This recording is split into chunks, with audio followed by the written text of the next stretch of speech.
O cheiro de talco ainda gruda nas minhas roupas, mesmo depois de 6 meses. É estranho como nossa mente se fixa nos detalhes mais insignificantes quando tentamos esquecer algo que não deveria ter acontecido. Eu deveria estar contando histórias fofinhas sobre bebês e primeiros passos, mas não é isso que vocês vão ouvir hoje. Durante anos, trabalhei como técnico em eletrônica, especializado em equipamentos de áudio e vídeo. Babás eletrônicas eram uma das coisas mais comuns que chegavam para reparo na minha oficina. Aparelhos simples, circuitos básicos, nada que pudesse causar qualquer tipo de problema, além de um chiado ocasional ou uma bateria fraca. Até que comecei a ouvir as histórias. 5 casos específicos mudaram completamente minha percepção sobre esses dispositivos aparentemente inofensivos. 5 relatos que me fizeram questionar se alguns objetos podem realmente carregar algo além de circuitos e ondas de rádio. Se você tem uma babá eletrônica em casa, talvez seja melhor prestar atenção no que vou contar.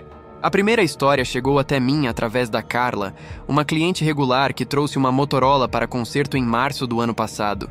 Ela estava visivelmente abalada quando entrou na oficina, segurando o aparelho como se fosse algo tóxico. "Preciso que você examine isso muito bem", ela disse, colocando a babá eletrônica no balcão com cuidado excessivo. "Tem algo errado com ela, muito errado." Carla tinha uma filha de 3 meses, a primeira filha após anos tentando engravidar. Havia comprado a babá eletrônica ainda durante a gravidez, ansiosa para garantir que tudo estivesse perfeito para a chegada da bebê. O aparelho funcionou normalmente nas primeiras semanas. Transmitia a respiração da criança, os pequenos ruídos noturnos, nada fora do comum. "Foi numa quinta-feira que começou", ela me contou, evitando olhar diretamente para o aparelho. Era por volta das 3 da manhã quando ouvi uma voz sussurrando pelo monitor. Não era minha filha, era uma criança mais velha, talvez uns 4 anos. A voz dizia coisas simples no início. "Mamãe, você tá aí?" Ou "Não consigo dormir, mamãe." Carla assumiu que era interferência de algum vizinho, coisa comum em apartamentos. Mudou o canal da babá eletrônica e o problema aparentemente se resolveu. Mas a voz mudou de canal também. Na segunda noite, no novo canal, ela estava lá novamente. Carla continuou, as mãos tremendo ligeiramente. Só que dessa vez sabia coisas que não deveria saber. A voz começou a descrever o apartamento de Carla com detalhes impossíveis. Falava sobre o móbile de estrelinhas pendurado sobre o berço, sobre o tapete rosa que Carla havia comprado na semana anterior, sobre a rachadurinha na parede que só ela e o marido sabiam que existia. "Mamãe, por que você pintou a parede de amarelo?" "Eu preferia azul", a voz sussurrava durante as madrugadas. "E esse ursinho novo que você pôs na prateleira? Ele tá me olhando estranho." Carla havia comprado o ursinho no dia anterior. Não havia contado para ninguém. Não havia postado em redes sociais. Era um impulso simples durante uma ida ao shopping, guardado diretamente no quarto da filha. As descrições ficaram mais detalhadas e perturbadoras. A voz começou a falar sobre momentos íntimos, conversas privadas entre Carla e o marido, detalhes da rotina doméstica que ninguém externo poderia conhecer. "Mamãe, ontem você chorou no banho por causa daquela discussão, né? Eu ouvi tudo. Papai não deveria ter falado aquilo sobre sua mãe." A discussão havia acontecido no quarto do casal, com a porta fechada, enquanto a bebê dormia no outro cômodo. Não havia como uma criança de outro apartamento ter presenciado aquela conversa, muito menos através de uma babá eletrônica. "Foi quando eu soube que tinha algo muito errado", Carla disse, finalmente olhando para o aparelho. A voz não vinha de fora, vinha de dentro da nossa casa, de dentro do quarto da minha filha. Peguei a babá eletrônica e fiz uma inspeção completa. Circuitos normais, frequência padrão, nenhuma modificação ou defeito aparente. Era um aparelho comum, idêntico a centenas que já havia reparado. Mas quando liguei para testar, ouvi um chiado baixo, quase imperceptível, que parecia formar palavras quando prestava atenção suficiente. Devolvi o aparelho para Carla no dia seguinte, certificando-me de que estava funcionando perfeitamente. Ela pegou o aparelho, agradeceu e saiu da oficina apressadamente. 2 semanas depois, descobri através de um conhecido em comum que Carla havia se mudado do apartamento. Vendeu tudo rapidamente, incluindo os móveis do quarto da bebê. Nunca mais a vi. A segunda história chegou 1 mês depois, trazida por um casal de idosos que cuidava do neto enquanto os pais trabalhavam. Eles encontraram uma babá eletrônica antiga num brechó e decidiram comprar para facilitar os cuidados com a criança de 2 anos. Era uma Philips dos anos 90. O Sr. Alberto me explicou, coçando a barba grisalha nervosamente. Funcionava bem, pegava o som do menino no quarto e transmitia para a cozinha onde ficávamos. Durante 2 semanas, tudo correu normalmente. O neto brincava no quarto, enquanto os avós preparavam as refeições ou assistiam televisão, sempre atentos aos sons vindos da babá eletrônica. A criança falava sozinha frequentemente, coisa normal para uma criança de 2 anos desenvolvendo a linguagem. Foi quando começamos a notar que ele falava com alguém. Dona Marta, a esposa de Alberto, interrompeu o relato.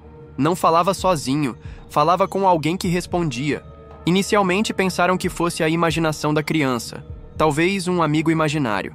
Crianças pequenas frequentemente criam companhias fictícias, mas quando prestaram atenção às conversas através da babá eletrônica, perceberam que havia 2 vozes distintas. A voz do neto, aguda e infantil como esperado, e outra voz, também de criança, mas mais velha, com um timbre diferente e um sotaque que não conseguiam identificar. "Vamos brincar de esconde-esconde", dizia a voz desconhecida. "Mas eu não sei onde você tá", respondia o neto. "Eu tô aqui do seu lado. Você não tá me vendo?"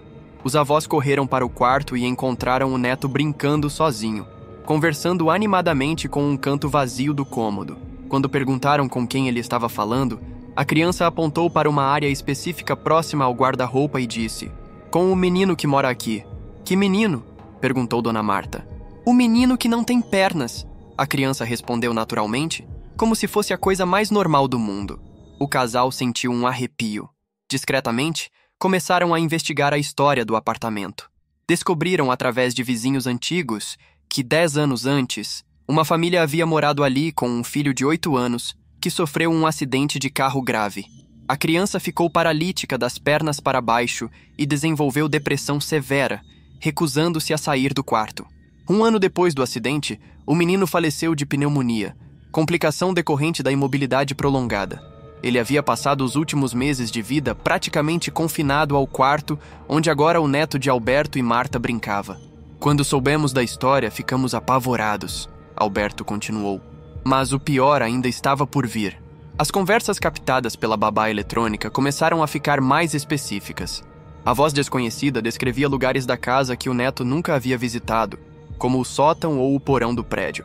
Falava sobre outros meninos que morariam em outros apartamentos, sempre referindo-se a eles como os que não podem sair. "Ele disse que tem mais meninos como ele espalhados pelo prédio", Dona Marta sussurrou, olhando ao redor nervosamente. "Meninos que ficaram presos nos lugares onde morreram, e que a babá eletrônica deixa eles falarem com as crianças vivas." A situação escalou quando o neto começou a repetir informações que não poderia saber. Detalhes sobre acidentes que aconteceram no prédio décadas antes, nomes de pessoas que haviam morado ali e falecido.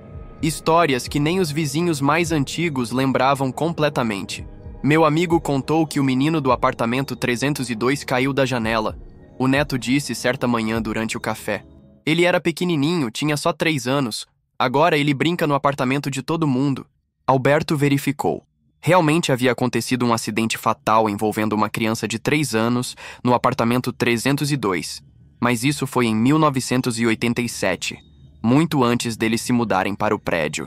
"Trouxemos a babá eletrônica para você porque não sabíamos mais o que fazer", Alberto concluiu. "Não podemos simplesmente jogar fora algo que pode estar habitado." Examinei o aparelho cuidadosamente. Era realmente antigo, com componentes dos anos 90, mas funcionalmente perfeito. Quando testei, captei apenas silêncio normal, mas havia algo na qualidade do silêncio que me incomodava. Era denso demais, como se estivesse carregado de expectativa.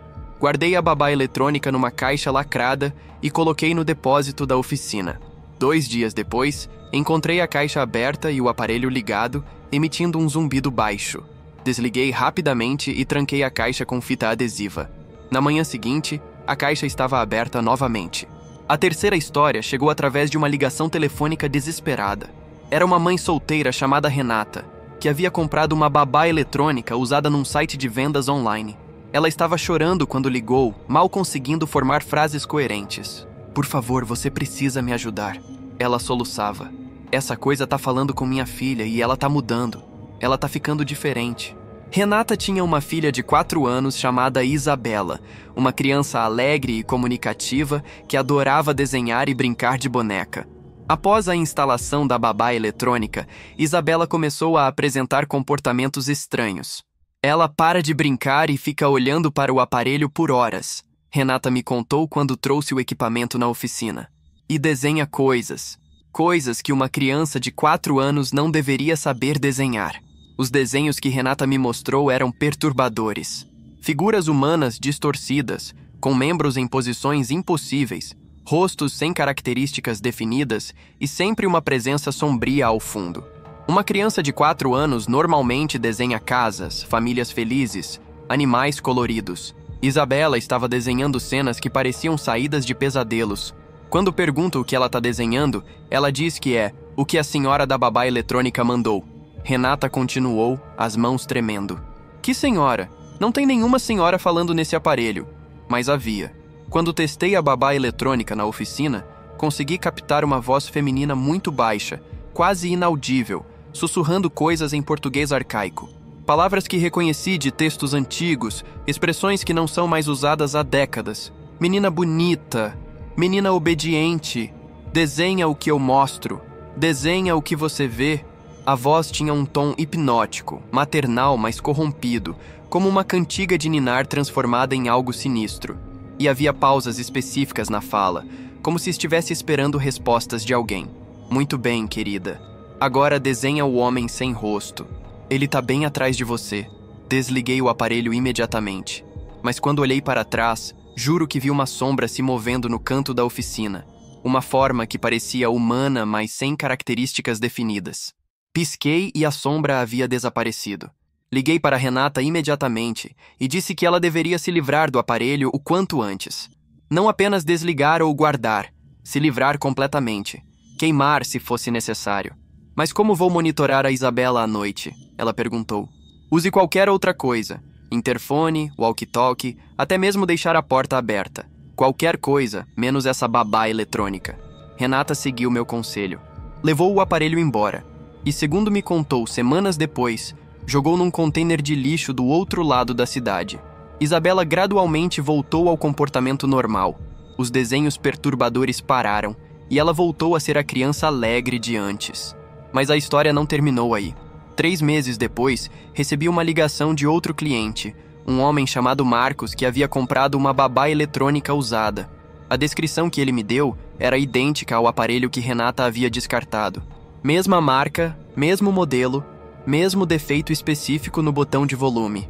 Meu filho tá desenhando coisas estranhas, Marcos disse, e senti um arrepio percorrer minha espinha. A 4ª história foi a mais perturbadora de todas. Chegou através de uma enfermeira chamada Sandra, que trabalhava num hospital infantil. Ela havia levado uma babá eletrônica para o hospital para monitorar crianças em quartos isolados durante o turno da noite. Era para facilitar nosso trabalho, Sandra me explicou quando trouxe o aparelho para análise. Algumas crianças ficam sozinhas nos quartos durante a madrugada e precisamos monitorar se acordam ou precisam de alguma coisa. O aparelho funcionou perfeitamente nas primeiras semanas. Sandra conseguia ouvir quando as crianças acordavam, se chamavam por alguém ou apresentavam algum desconforto. Era uma ferramenta útil que permitia respostas mais rápidas às necessidades dos pequenos pacientes. Foi quando começamos a ouvir as outras vozes, Sandra disse, evitando meu olhar. Vozes de crianças em quartos que estavam vazios. O hospital tinha uma ala pediátrica com 12 quartos. Durante o turno da noite, nem todos estavam ocupados.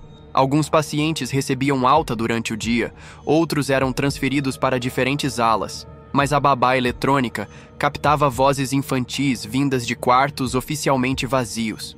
Enfermeira, você pode vir aqui? Dizia uma vozinha pelo aparelho. Sandra verificava. O quarto estava vazio, cama arrumada, sem nenhuma criança presente. No início pensei que fosse eco ou interferência de outros quartos, Sandra continuou. Mas as vozes eram específicas demais. Pediam coisas específicas, sabiam os nomes dos médicos, falavam sobre tratamentos que só aconteciam naquela ala. As vozes começaram a ficar mais frequentes e mais detalhadas. Crianças que chamavam por medicamentos específicos, que reclamavam de dores em partes do corpo que correspondiam exatamente aos tratamentos realizados naqueles quartos. Dr. Silva, minha barriga tá doendo de novo, dizia uma voz vinda do quarto 304. Sandra verificou os registros. O último paciente do quarto 304 havia sido um menino de 6 anos submetido à cirurgia abdominal. A cirurgia havia sido realizada pelo Dr. Silva. O menino havia se recuperado completamente e recebido alta na semana anterior. Mas as vozes não eram apenas de ex-pacientes. Começaram a aparecer vozes de crianças que Sandra não reconhecia, falando sobre tratamentos que não eram realizados naquele hospital, mencionando médicos que não trabalhavam lá. O médico de bigode disse que eu vou melhorar logo, sussurrava uma voz durante a madrugada. Sandra pesquisou nos arquivos do hospital.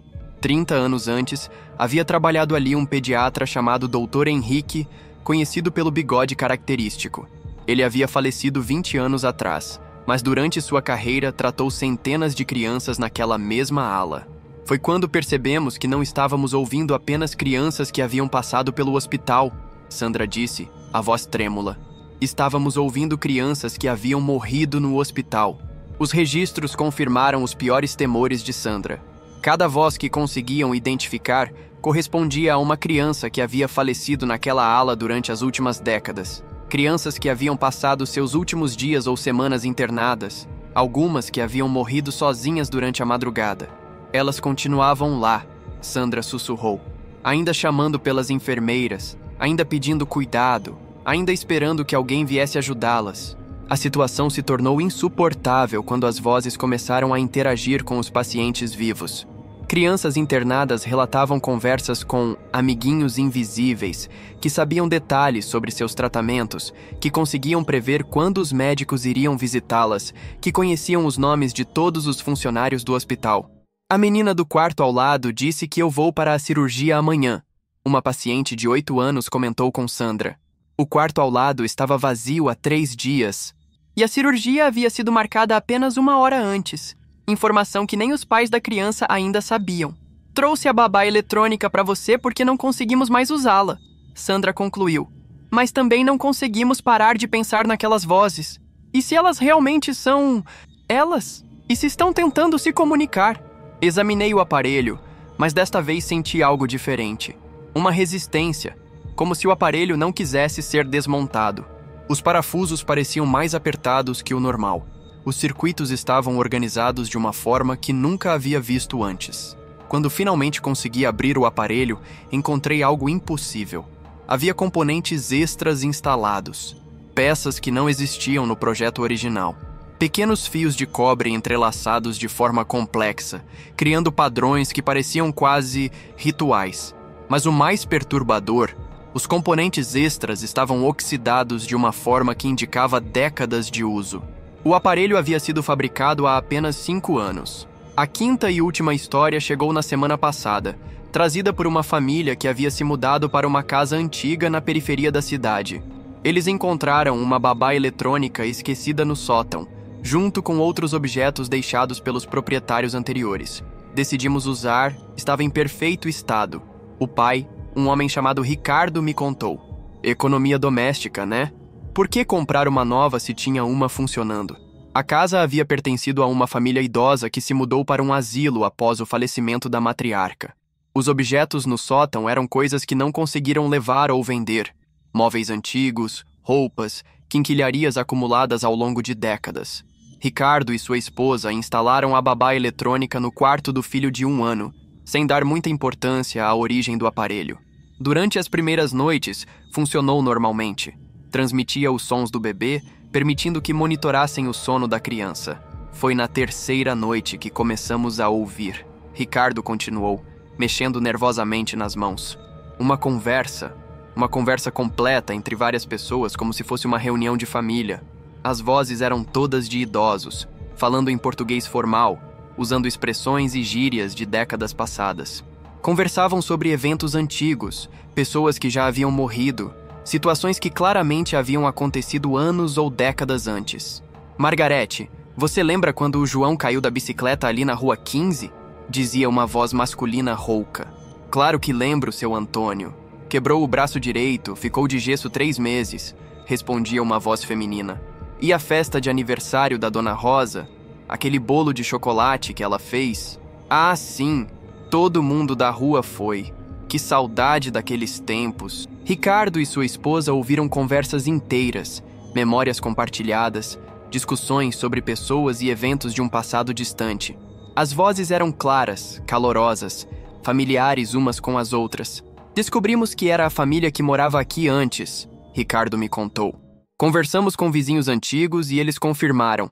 Eram exatamente as vozes da família Santos, que havia morado na casa por 40 anos. A família Santos era composta pelo patriarca Antônio, sua esposa Margarete, e diversos parentes que visitavam regularmente. Todos já haviam falecido, o último sendo o próprio Antônio, 2 anos antes da venda da casa. Mas as conversas não eram apenas nostálgicas. Começaram a incluir comentários sobre a família atual, sobre as mudanças na casa, sobre o bebê. Esse menino novo é bonito, dizia a voz de Margarete. Lembra o João quando era pequeno. Mas os pais são muito novos. Não sabem cuidar direito de uma casa antiga como esta, resmungava Antônio. Eles mudaram a cor da cozinha. Ficou horrível. Nossa cozinha amarela era muito mais alegre. Ricardo confirmou. Eles realmente haviam repintado a cozinha na semana anterior, mudando do amarelo para branco. As observações ficaram mais específicas e invasivas. A família fantasma comentava sobre os hábitos da família viva, criticava decisões decorativas, dava palpites sobre a criação do bebê. Eles deixam o menino chorar demais, Margarete reclamava durante as transmissões noturnas. No nosso tempo, criança não chorava assim. E essa televisão alta demais. Não respeitam os vizinhos, Antônio acrescentava. Pelo menos eles cuidam bem do jardim. As rosas estão bonitas este ano. Ricardo e sua esposa começaram a se sentir invadidos na própria casa. Era como se estivessem sendo constantemente observados e julgados por uma família invisível que considerava aquela casa ainda como sua propriedade. A situação escalou quando as vozes começaram a dar ordens diretas. Diga para eles pararem com essa música alta, Antônio ordenava durante as transmissões. Margarete quer que eles plantem margaridas no canteiro da frente. Outra voz acrescentava. E que tirem aquele quadro feio da sala. Não combina com a decoração. O mais perturbador. Algumas das exigências eram cumpridas inconscientemente. Ricardo se pegou baixando o volume da televisão sem motivo aparente. Sua esposa comprou margaridas no domingo seguinte e eles realmente retiraram um quadro da sala por acharem que não estava no lugar certo. Sentimos que não éramos mais donos da nossa própria casa, Ricardo concluiu. Era como se estivéssemos sendo controlados sutilmente por pessoas que já haviam morrido. Quando examino esta última babá eletrônica, sinto algo que nunca havia experimentado antes. O aparelho parece vivo, quente ao toque, vibrando levemente mesmo quando desligado. Quando coloco o ouvido próximo ao alto-falante, ouço sussurros constantes, vozes se sobrepondo numa conversa eterna que nunca para. E agora, tendo ouvido essas 5 histórias, tendo examinado esses 5 aparelhos, chego a uma conclusão que preferia não ter alcançado. Babás eletrônicas não são apenas receptores de ondas de rádio. São, de alguma forma, portais. Janelas que se abrem para frequências que não deveriam existir, captando vozes que não deveriam mais falar, conectando nosso mundo com algo que existe paralelo a ele. Cada aparelho carrega memórias dos lugares onde esteve, das pessoas que o usaram, das tragédias que testemunhou. E essas memórias vazam através das ondas de rádio, contaminando novos lares, influenciando novas famílias. Por isso decidi contar essas histórias. Não para assustar, mas para alertar. Se você tem uma babá eletrônica em casa, preste atenção no que ouve através dela. Especialmente durante as madrugadas, quando o véu entre os mundos fica mais fino. E se começar a ouvir vozes que não deveria ouvir, conversas que não deveria presenciar, sussurros que não podem ser explicados, desligue o aparelho, retire as pilhas e se livre dele o mais rápido possível. Porque algumas frequências nunca deveriam ser captadas e algumas vozes nunca deveriam encontrar ouvidos dispostos a escutá-las. Se você tem experiências similares com babás eletrônicas ou outros equipamentos eletrônicos que captaram vozes inexplicáveis, deixe nos comentários. É importante documentarmos esses casos, entendermos os padrões, quem sabe até encontrarmos uma forma de nos protegermos. E se este vídeo te ajudou de alguma forma, ou simplesmente te arrepiou como eu espero que tenha feito, deixa aquele like para o algoritmo saber que vocês querem mais histórias como essas. Se inscreve no canal se ainda não é inscrito, porque toda semana eu trago relatos reais que vão mexer com seu sono. A próxima semana, vou falar sobre algo ainda mais perturbador. Câmeras de segurança que registraram coisas que não deveriam existir. Spoiler! Tem um caso de uma câmera que filmou a mesma pessoa morrendo várias vezes no mesmo lugar. Vocês não vão querer perder. Por hoje é isso, pessoal. Fiquem bem, durmam mal e lembrem-se, nem toda tecnologia foi criada apenas para nos ajudar. Algumas coisas existem para nos conectar com lugares que nunca deveríamos acessar. E se vocês acham que essas 5 histórias são apenas coincidências ou imaginação de pais nervosos, eu tenho uma última informação que vai mudar completamente sua perspectiva sobre o assunto. Na semana passada, depois de ouvir todos esses relatos, resolvi fazer uma pesquisa mais profunda sobre a origem das babás eletrônicas que chegaram na minha oficina. Rastreei os números de série, verifiquei as datas de fabricação, investiguei as empresas responsáveis pela produção. O que descobri me fez questionar tudo o que eu achava saber sobre esses aparelhos. Todas as 5 babás eletrônicas foram fabricadas na mesma fábrica, uma pequena empresa chamada Conexão Eletrônica Liteda, localizada numa cidade do interior de São Paulo. A empresa funcionou por apenas 3 anos, entre 1998 e 2001, produzindo exclusivamente babás eletrônicas e equipamentos de áudio doméstico. Consegui o endereço da antiga fábrica e decidi visitá-la pessoalmente. O que encontrei foi um galpão abandonado com placas de vende-se espalhadas há anos, janelas quebradas e mato crescendo ao redor da estrutura. Mas havia algo mais. Conversando com moradores da região, descobri que a fábrica tinha uma reputação estranha, mesmo quando estava em funcionamento. Funcionários relatavam equipamentos que ligavam sozinhos durante a madrugada, vozes vindas dos aparelhos em teste, máquinas que operavam mesmo depois de desconectadas da energia. Era um lugar amaldiçoado, me disse Dona Conceição, uma senhora que morava próximo à fábrica. Sempre aconteciam coisas estranhas lá.